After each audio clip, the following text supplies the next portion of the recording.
listening to the Ice Prep Podcast. Here's your hosts, Bryan and Pat.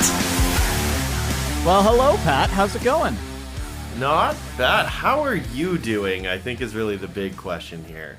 I'm not enjoying a green beer, and we're breaking the streak of it snowing during podcast recording day, so there's that. Yeah. Because happy St. Patrick's Day, because we're recording on St. Patrick's Day. Yeah, happy Patrick Day. No, the main reason I'm asking is, wait a minute, there wasn't a podcast or an episode last week. What happened? Yeah, it's almost like when you have a kid in daycare, you tend to get sick a little bit more often. We couldn't record on Thursday because I didn't end up coming into work, and on Friday doing the morning show, I did the morning show and then booked it home. So it was like, well, no podcast this week again. The little guy likes to bring home bugs from daycare, apparently. That just wiped me out. I mean, the most important thing is that you're better now. Oh, for yeah. the most part. Yeah. Cool. I'm just tired. I'm always tired. I have 2 kids. It's how it goes. Well, yeah, no, I wasn't asking if you're tired, because that's just assumed.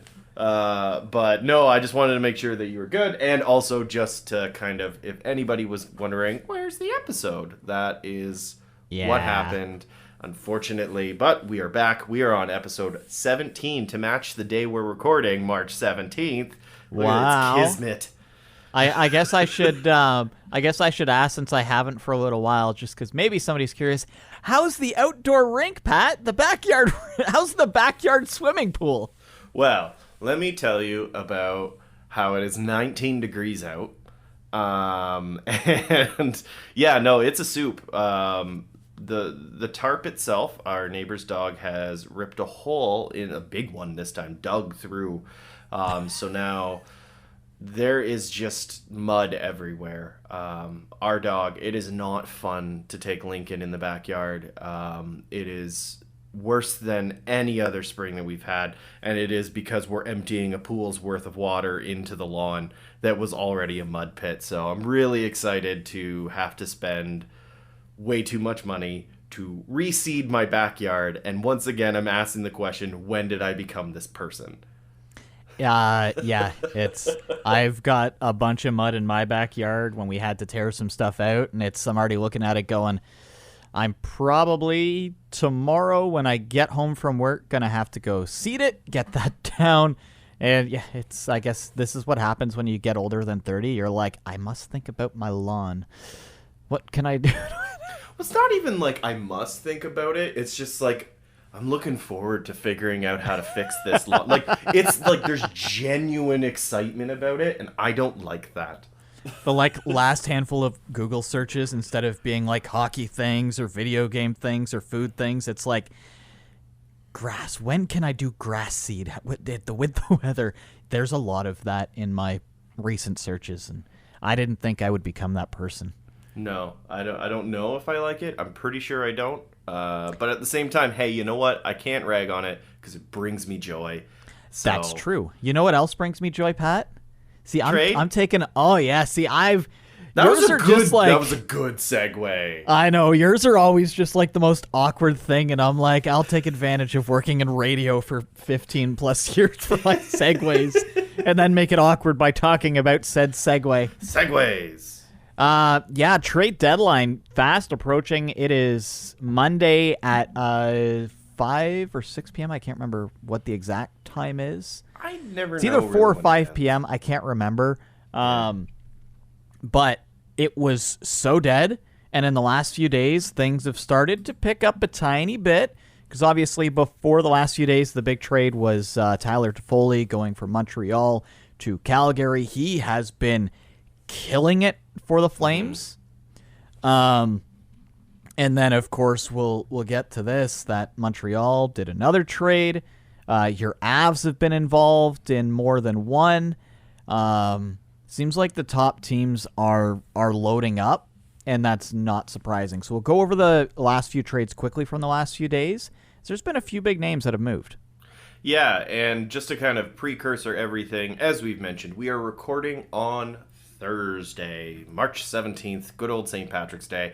which means that by the time this podcast goes live, there's a chance that 400 other trades might have already been completed. So with that in mind, this is what's been done as of this point, and you're gonna hear my keyboard right now because I'm going to open up my tweet deck to make sure that I don't miss any while we're rambling. So the ones that have happened, we're gonna kind of run through it real quick and just kind of talk about the trade itself, and then who we think actually won out of the trade, if there is a winner at all, between the two teams. So on March 14th, there was a bit of movement with the Avalanche. Joe Sakic doing Sakic things. Love it. So he traded a prospect, Drew Hellison, and a 2023 second-round pick for the defenseman Josh Manson from the Anaheim Ducks. Bryan, what do you think? Who is there a winner out of this one?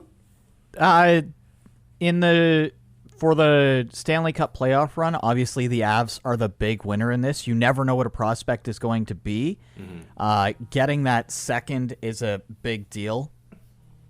Yeah, it's pretty interesting to see that talent move, though.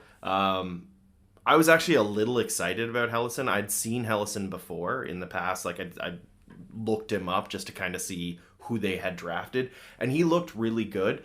But I do understand the move.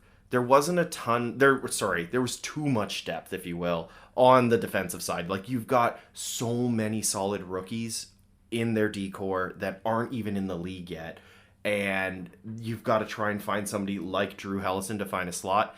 He plays very, very similar to Josh Manson. So in a few years, yes, you're going to be seeing, decent return for Anaheim. You're going to be seeing them reaping the rewards. They actually just signed him, so he might even be playing relatively soon. But at the same time, that second round pick in 2023, that one's a wild card. Obviously, you never know, especially with the second rounder. I don't know the percentages, but it's definitely not a high percent if you with a second round pick, whether or not they're going to play in the NHL or not. So I don't think there is no winner or loser in this situation. I think they both it was a good trade. And yeah, Drew Hellison, he was a fantastic player for the U.S. team. So I would, just kind of watch and see how he plays in the future. But I sincerely believe there's no winners here. Both of them did pretty well. I think they both made out well.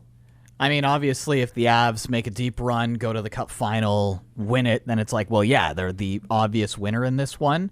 And though you'd look at a lot of the experts, they're saying that the first round this year, people don't want those picks. They want the second rounds and they want the picks for next year. So yeah, I think it's a balanced trade, and the Avs were sorely lacking another big, heavy body in the back. Mm-hmm. They've got that. So and yeah, as you said, yeah.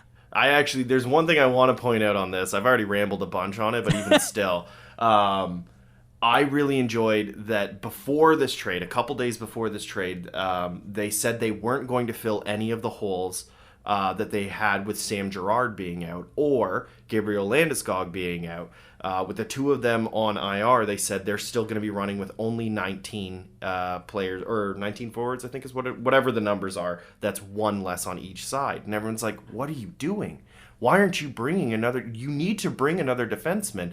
And then they're like, no, we're going to California, so we're just going to scoop up Josh Manson. And he didn't even practice with the team. His first time playing with Colorado was the warm-ups before the game. What? And those are the best, though, because they just give them simple assignments, right? And sometimes that's what new players need. So that was the first trade on the 14th. Yep. There was another one, and this one shocked a lot of people because the player that the Avs traded has been linked in the rumors to what would be going back if they traded for Claude Giroux from Philly. So the Avs trade Tyson Yost, a left-wing center, to the Minnesota Wild. This must have hurt Pat, seeing that there was a trade with the Wild, for Nico Strum, a center. And on paper, this looks like a fleece by the Avs. Yes and no. So Lower I mean, AAV, the stats, like the Avs are one of the worst face-off teams in the league. Yeah. And they just almost doubled the amount of face-off win percent with this one trade. I mean, there's definitely some good, like some very Avs skewed side or Avs skewed stats. Ooh, that's a mouthful. With acquiring Nico Sturm, it's just the other side of it is he's got an aging contract, meaning that he's going to be a UFA, meaning that they're going to have to figure out how to pay him. Tyson Jost, he needed out. As much as as a person, he was fantastic. Like, the amount of content that they made with Tyson Jost as, like, the lead person in front of the camera, he was fantastic. Former first-round draft pick, but he's playing third, fourth-line minutes. He's buried on a team with so many riches, and I'm really, really hopeful that he is successful in Minnesota because they have this bigger team and not a lot of tiny people to do those little intricate moves. So moving out a big unit and swapping it for a short one, with this one, I don't think, again, I think this one It's was a straight up hockey trade. Yeah, they both benefit. So Yeah. as much as I don't like the Wild, they both benefited from this trade. I think it was a nice and even trade. We'll jump to the 16th. There's one name on this list that's bigger. We'll get through these quicker because there is kind of a lot that has happened. Yeah. We'll start with this one, which was out of nowhere. The Rangers and Panthers doing a trade. Panthers made 2 trades on the 16th. Panthers get a 2020 4th-round pick. They take $2.2 million off the books, and the Rangers get Frank Vetrano. That was definitely just like we That was need a cap cap dump. space. Yeah. Because shortly after that, the Panthers make another trade. They send off Tyler Smilanac, they send off a 2023 first-round pick. That's the year that everybody wants. Keep that in mind. It is unprotected as well.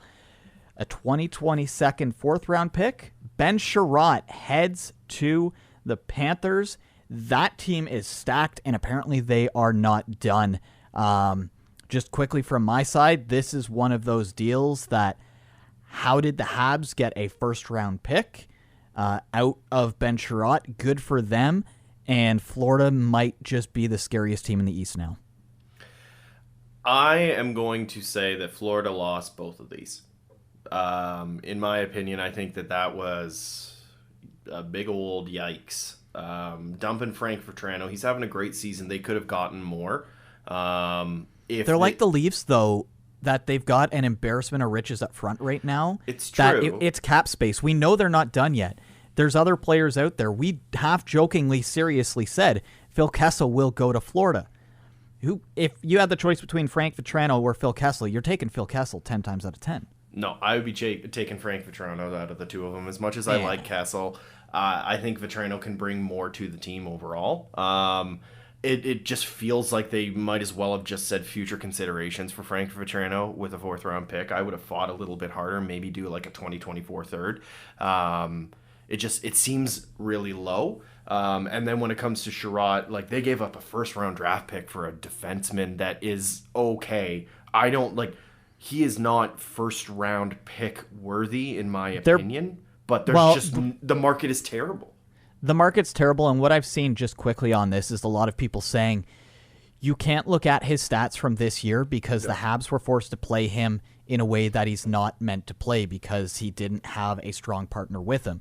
If you look at how he was in the playoffs, if he is anything like that for Florida, this could have been an underpayment, but we'll have to wait and see on that.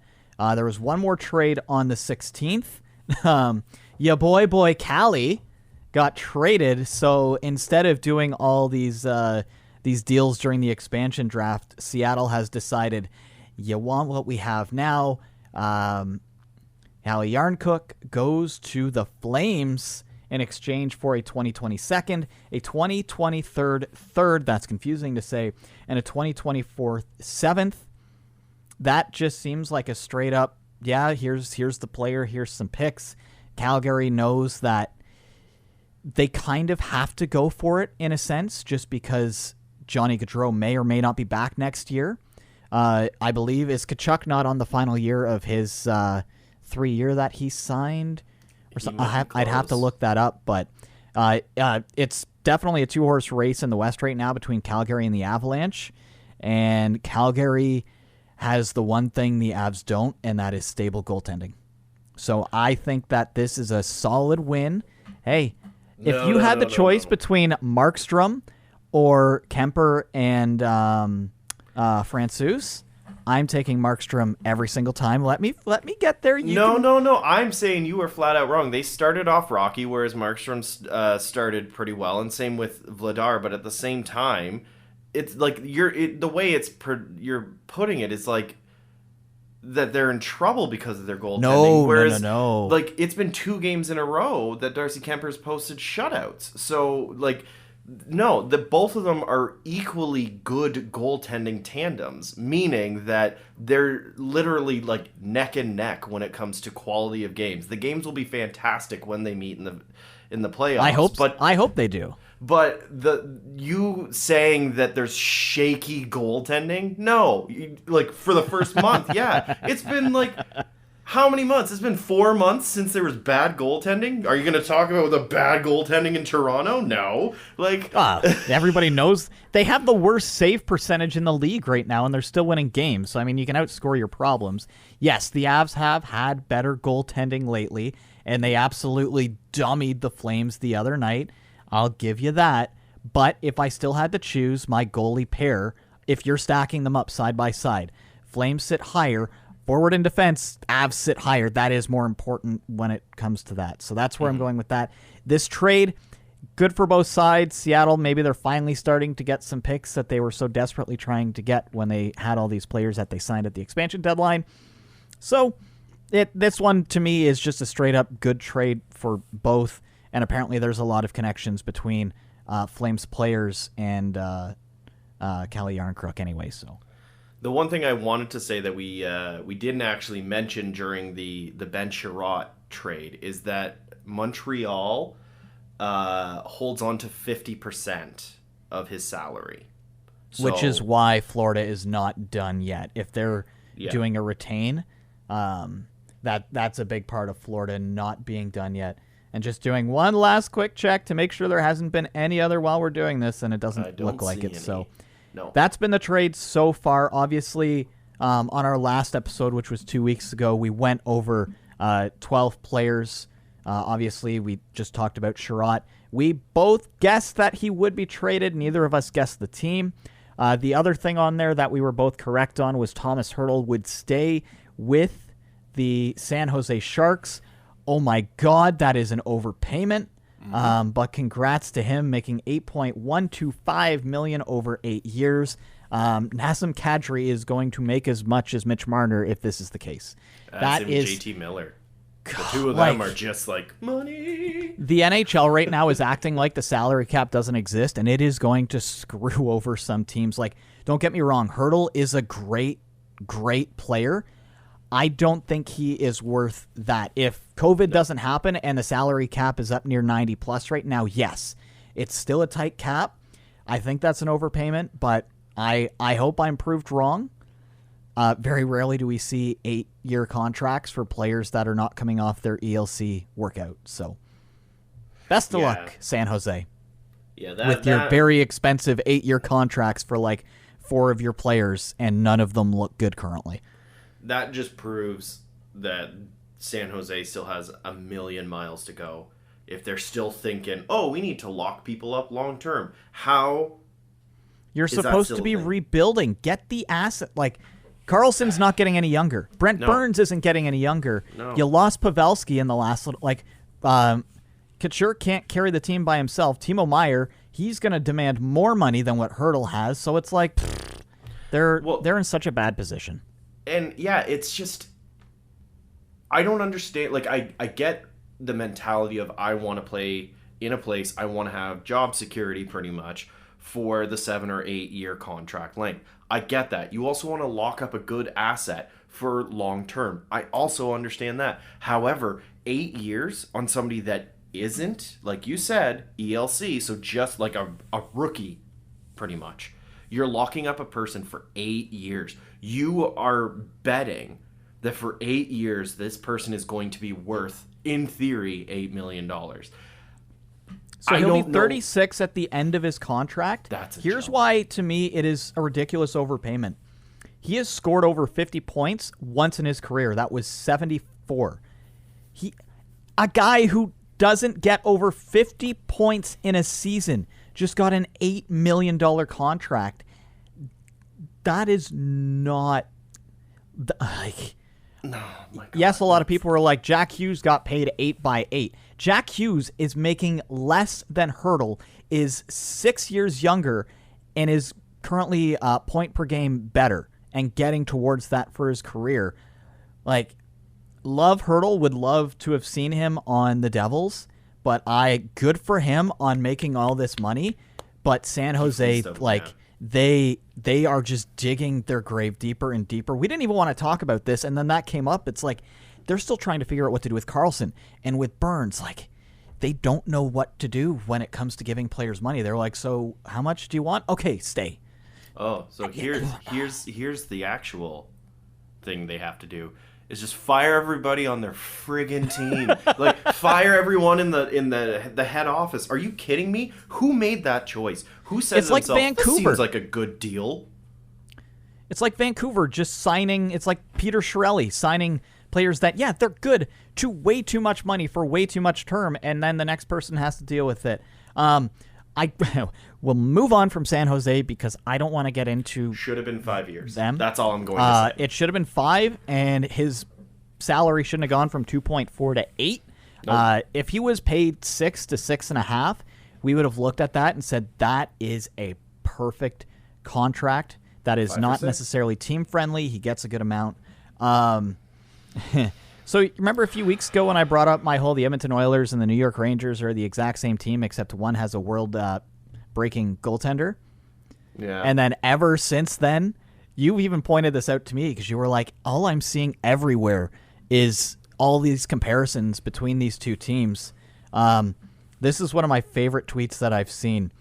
It says, under Gallant, so he's their new head coach, New York Rangers skaters have declined offensively from 10th to 17th in goals per game, defensively from 13th to 22nd in shots against per game. He is currently the front runner for the Jack Adams. It's his civic duty to immediately donate the trophy to the only reason he's there, Igor Shesterkin. More and more people are seeing what we caught early. The Rangers are being hard carried by a once-in-a-decade-plus goaltending. Like, not very often will you see a goalie win the Hart and the Vezina. And the Rangers, if they make it to the playoffs, they're so screwed. They will make it to the playoffs. They're so screwed. No, I just wanted to bring that up because it was one of those, like, when I first brought that up, the disbelief that you had until it clicked, and even since then, I've seen you bring more stats back to be like, yeah, it's worse than what you thought it was. Yeah, I am glad to see that New York was the one that was willing to give up a fourth to pick up Frank Vetrano. Like, that's a good pickup. He's a good player. Like, people do kind of sleep on him. And, like, that's absolutely a really good depth forward. I don't know. It's tough. They have to do a lot of moves. They have to, like, I am flat out saying if they don't do it this year, they need to move out Kakko or Lafreniere. As much as they are fantastic players, they are being completely underutilized, much like Tyson Jost on this team. They have too much depth on one side, and they need to figure it out. Move that asset now. Period. Like, I am praying that I see Nazem Kadri gets traded right now because you're walking away from money. You're walking away from a good player.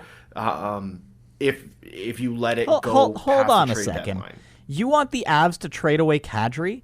You want the Avs to trade? Yeah. There's the term own rental.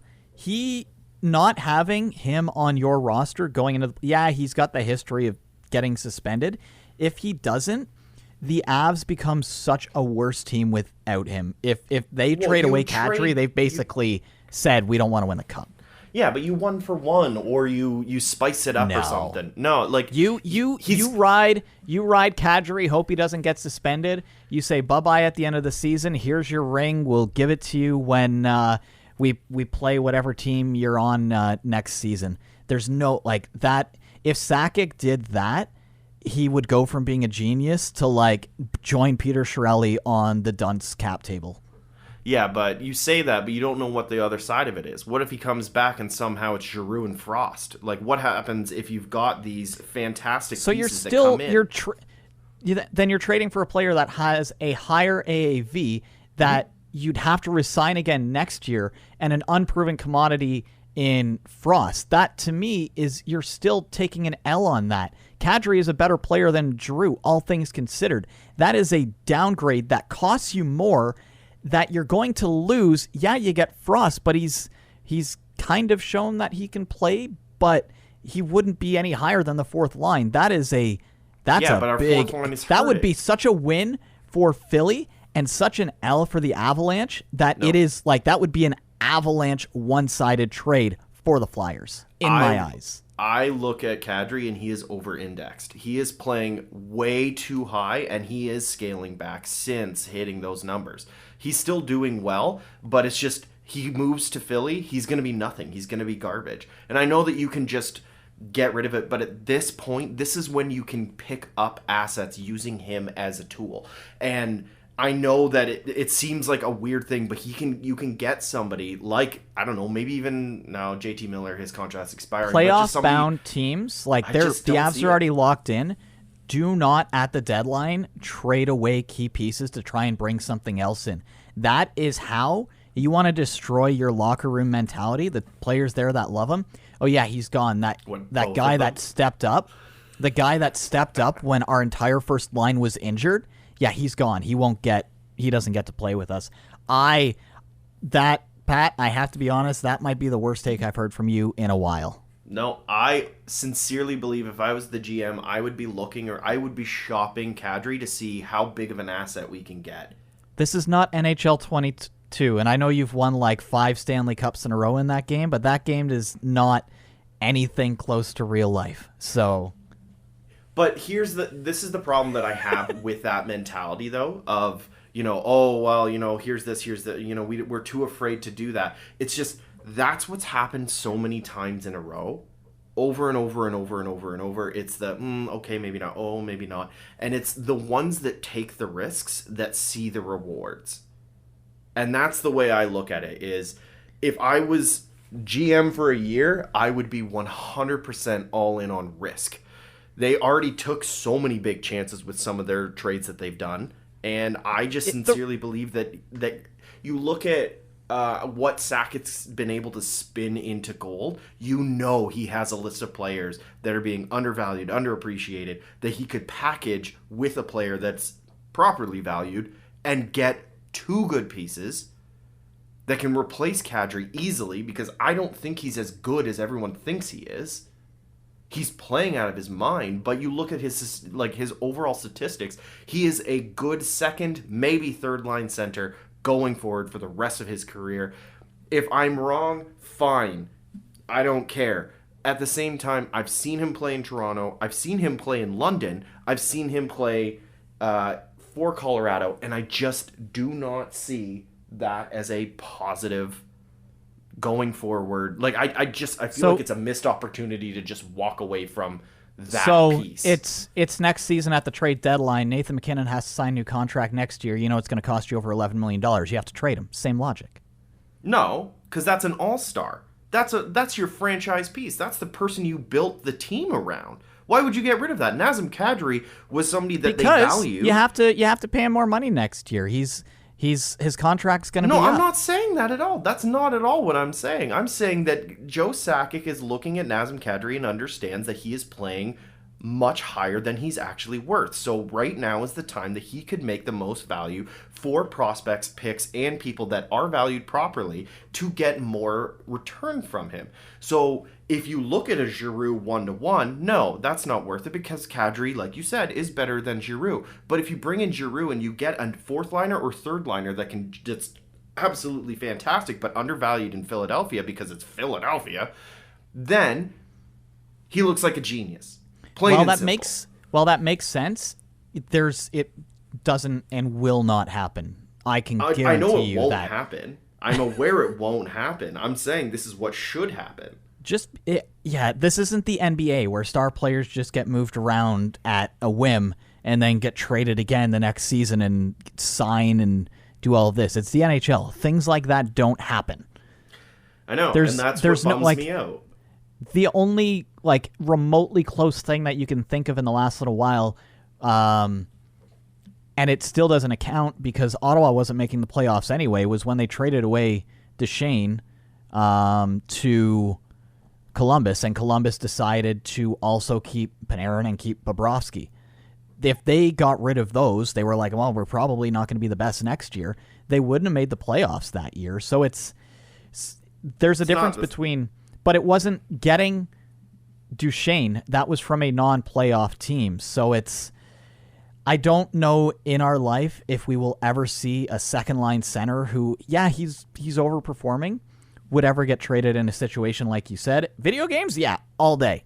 In the actual NHL, not a chance that happens. There's a 0% chance.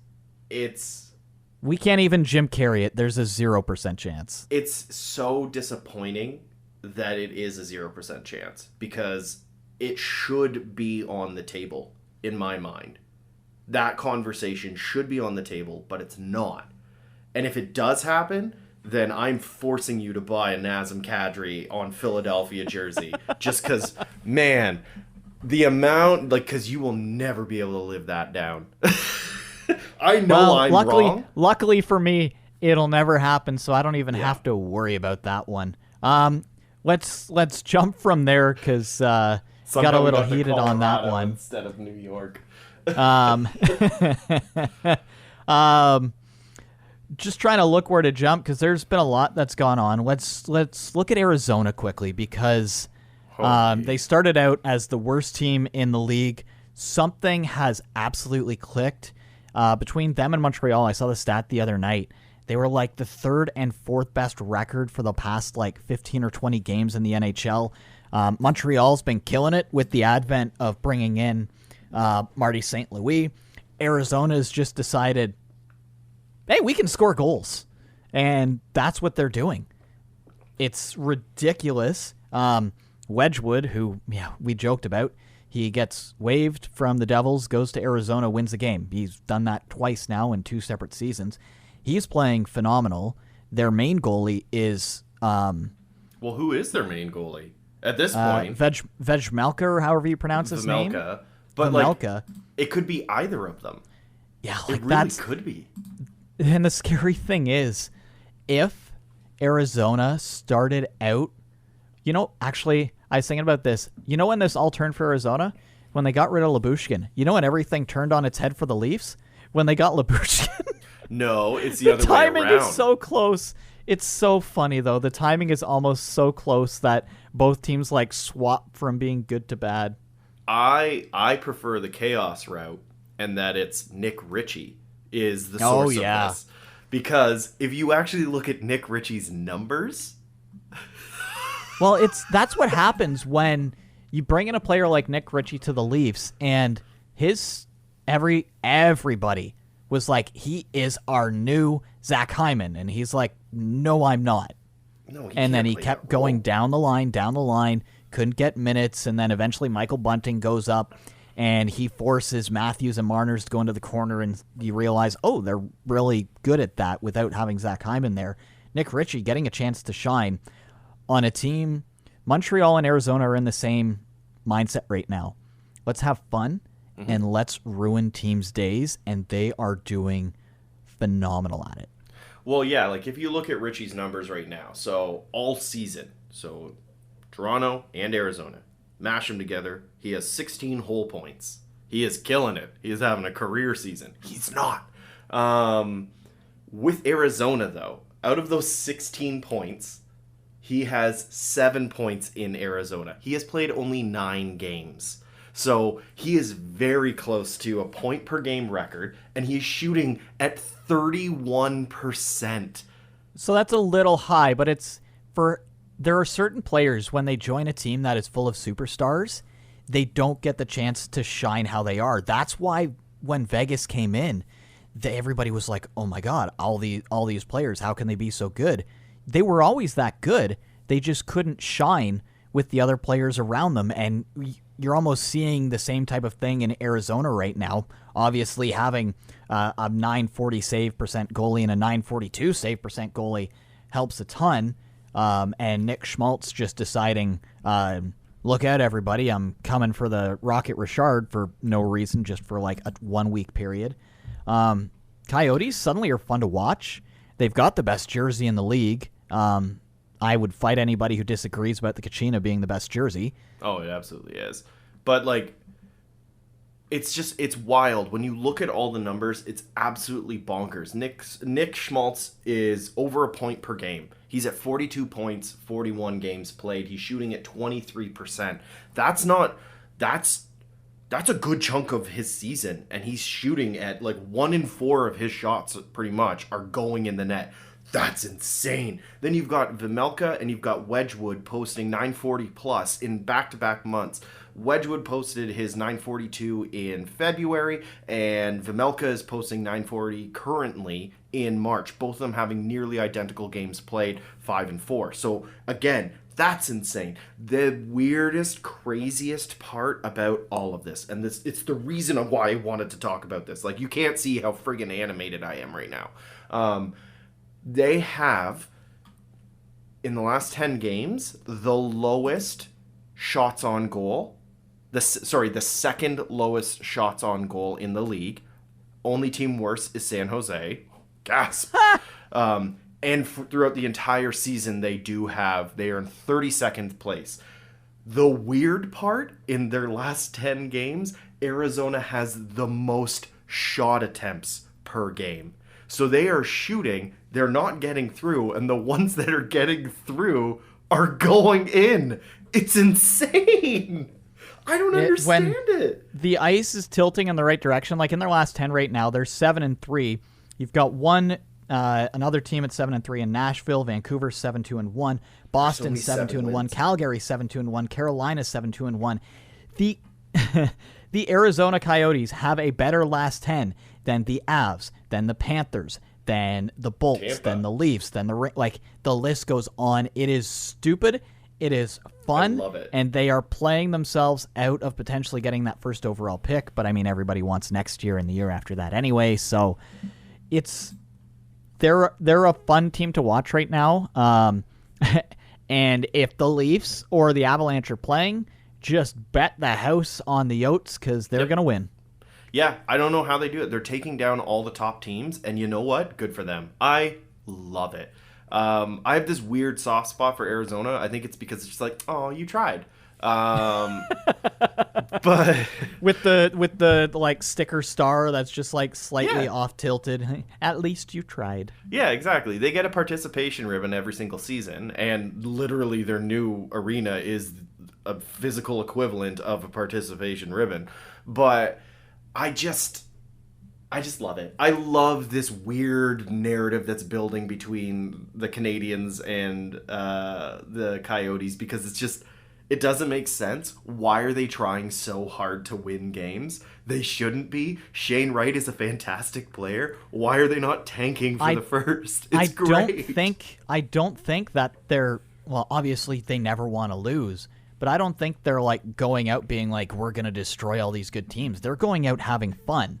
Yeah. And it shows.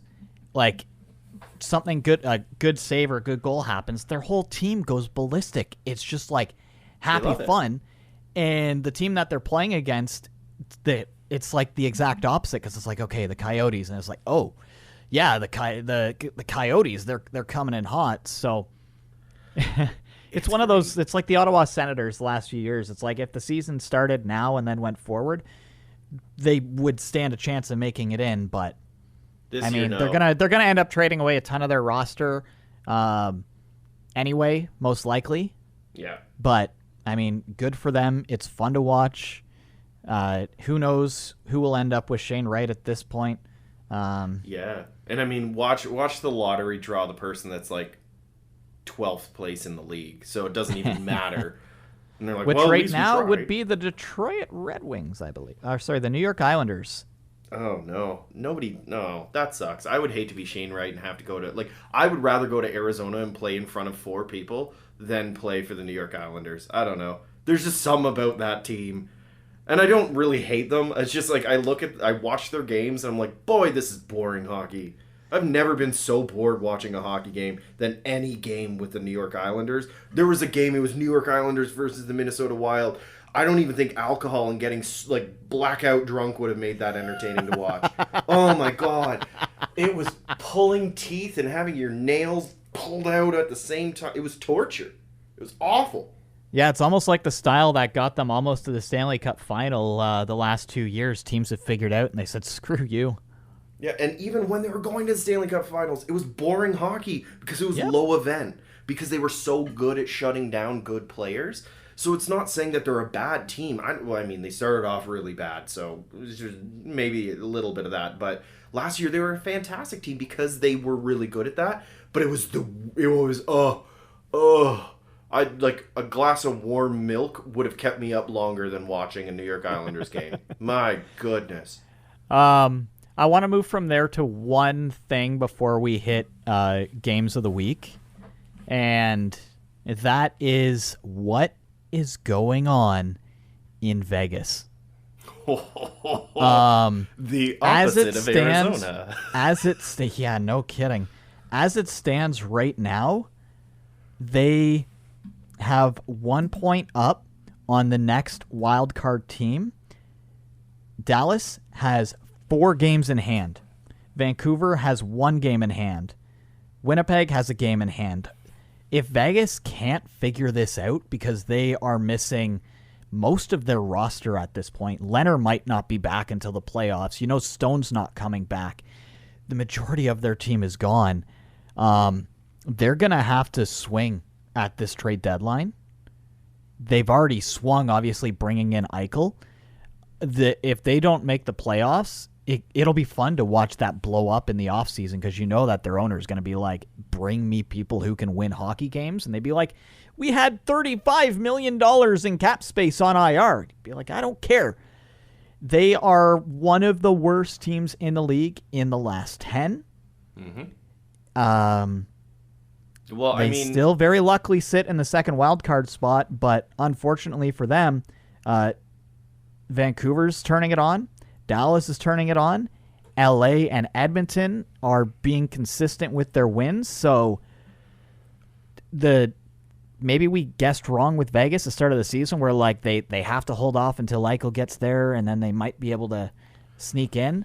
Well, we guessed wrong. We were like 3 months too early because right now they are not going to make the playoffs. They're slated at a 52%. That's not good. No, the biggest issue is they're hurt. Like you said it. The IR is full and it's their owner doesn't care though. No, but I'm just saying that like it's pretty easy to connect the dots there. It's just like we've paid all this money for all of these superstars to come play for us and all of them are undergoing surgery. Leonard is out. I just read today that Jesse Granger, not sure, I didn't actually look to see who that was. Oh, they cover the Golden Knights for The Athletic. There you go. Yeah. Jesse Granger said that all signs point to Robin Leonard's latest injury being a significant one. I hesitate to put a timeline on it because of the uncertainty, but it's very possible he misses the rest of the regular season. So, I don't know. It seems like they're not going to be able to come back from this if they don't have that goalie backing them. Do you know what's really funny? Legitimate rumors from like actual sources saying Vegas is trying to court Flower back. Like that bridge was hard burned. They're trying to court it. Like that is how bad it is in Vegas right now. If you haven't watched that fall from grace, because they were at one point, were they not sitting the top of the Pacific? And then You've got Calgary, LA, Edmonton that have just decided, all right, it's time to go. And Well, I mean, if Vegas doesn't make it, though, I cannot wait to watch that implosion because they ship out whoever. They don't care. It is going to be so fun, and you just hope that your team is the one that they call and say, take this player. I don't care what I get back. One Pietrangelo, please. I don't know. It's going to be interesting because this is the first time they've ever had a struggle. Really, when you think about it, they've only been around for a handful of years, and this is the first year that they've been like, oh, wait, you don't go to the playoffs every single season? So their fan base is going to be super rattled, which, good. But you need some hardship in your team, plain and simple. That weeds out the fair weather fans. Like, you need a season like the Avalanche where it was just like, oh my God, at least we got more than 15 shots on net. Like, things like that, like the little wins in the just colossal mess, you need that. So with that all being said and done, I don't know if they'll do a full-blown get rid of everybody, because I think part of the reason of getting rid of everybody was like, let's bring in as much talent as we can. And I just can't see them saying, well, it was the superstars' fault because they got hurt. They didn't really get a chance to play the whole season with all of them healthy, and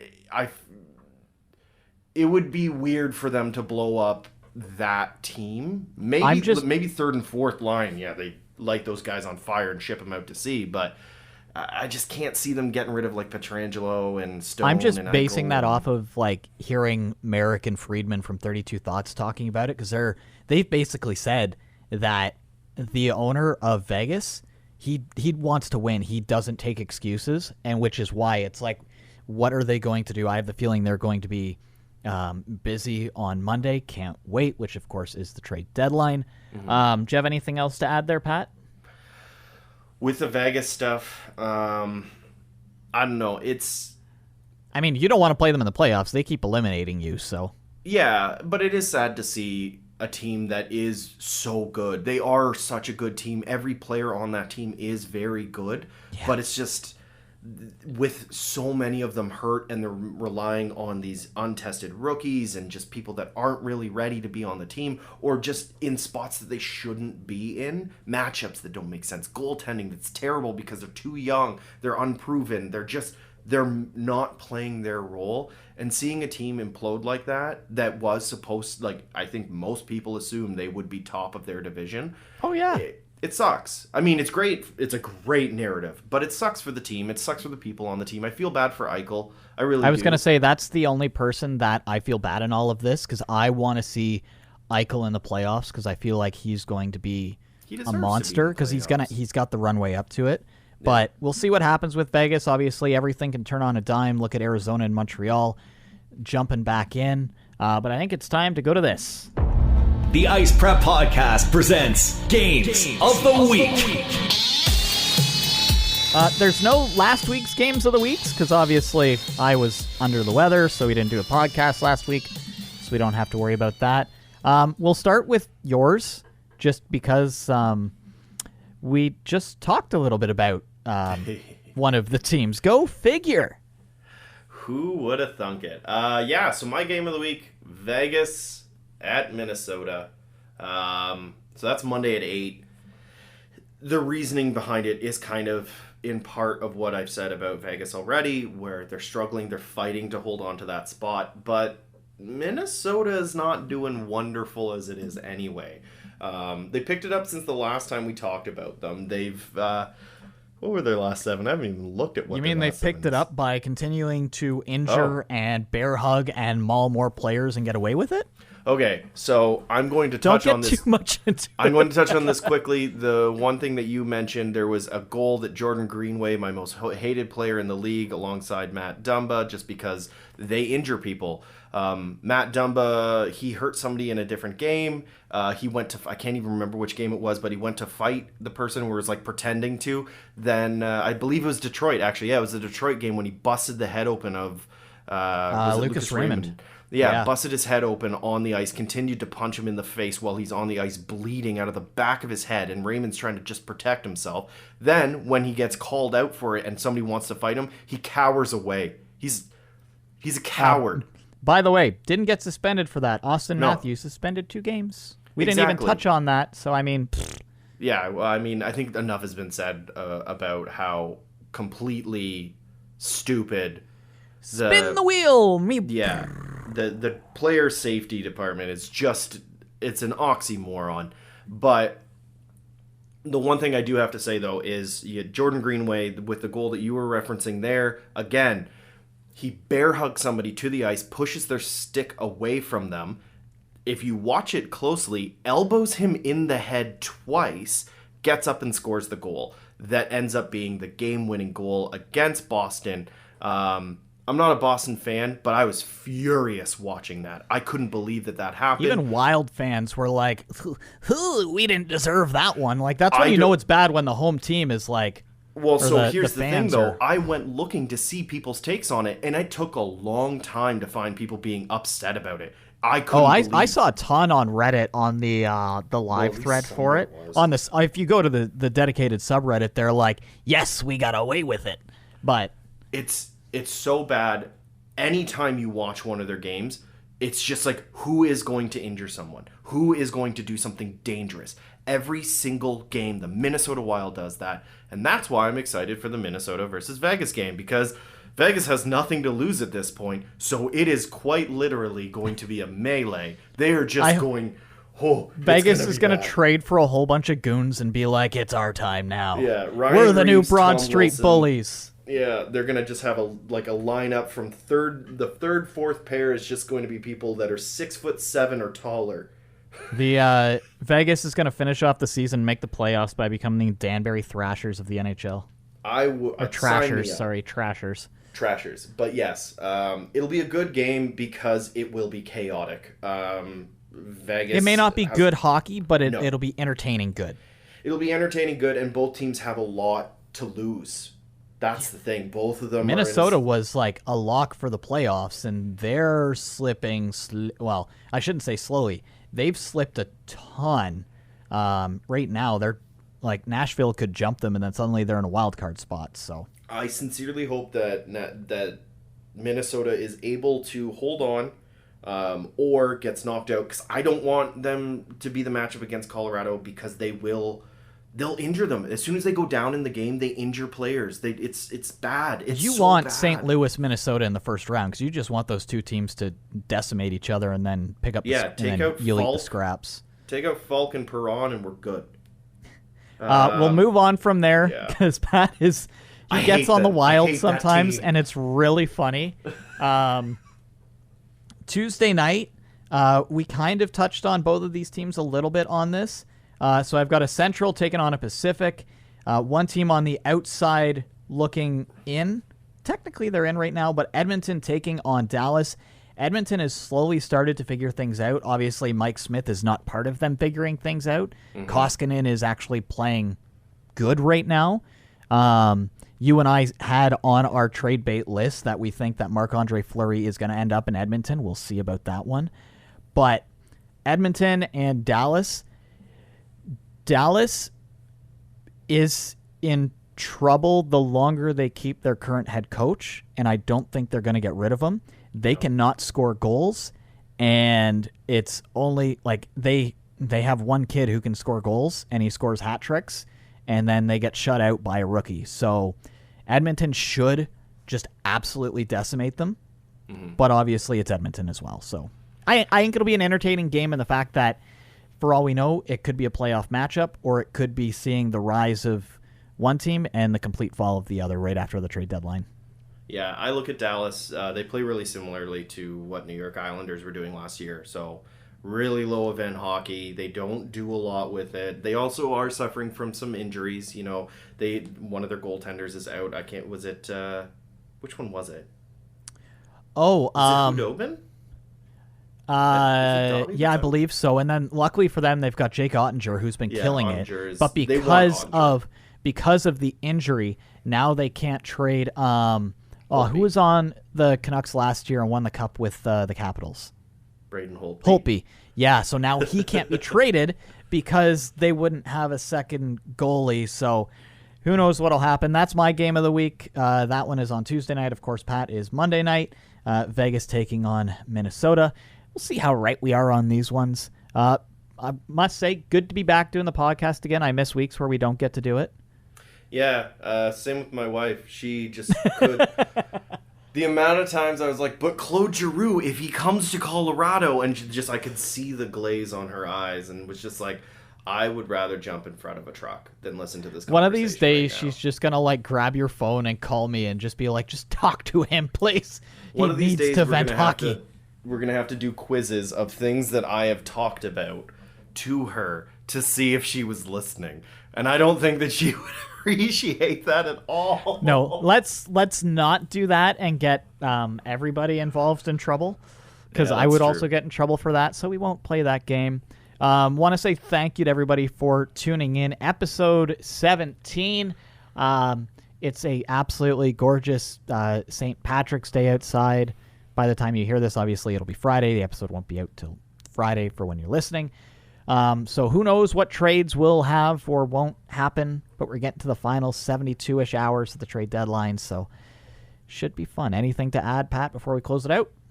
No, it's just looking like right now Joseph Wall for the Toronto Maple Leafs got injured in the Marlies in a game, so it'll be interesting. I'm really, really excited for trade deadline. I'm excited to be disappointed yet again, because every year... Oh, every year's a disappointment. That's the best part. Every year. And I'm always so excited, and every year I'm like, that sucked. And then next year I'm like, can't wait. So I'm excited to be disappointed again, which is what my wife says. So other than that, no, just stay safe out there. Enjoy this weather. If you're seeing some nice weather, get out.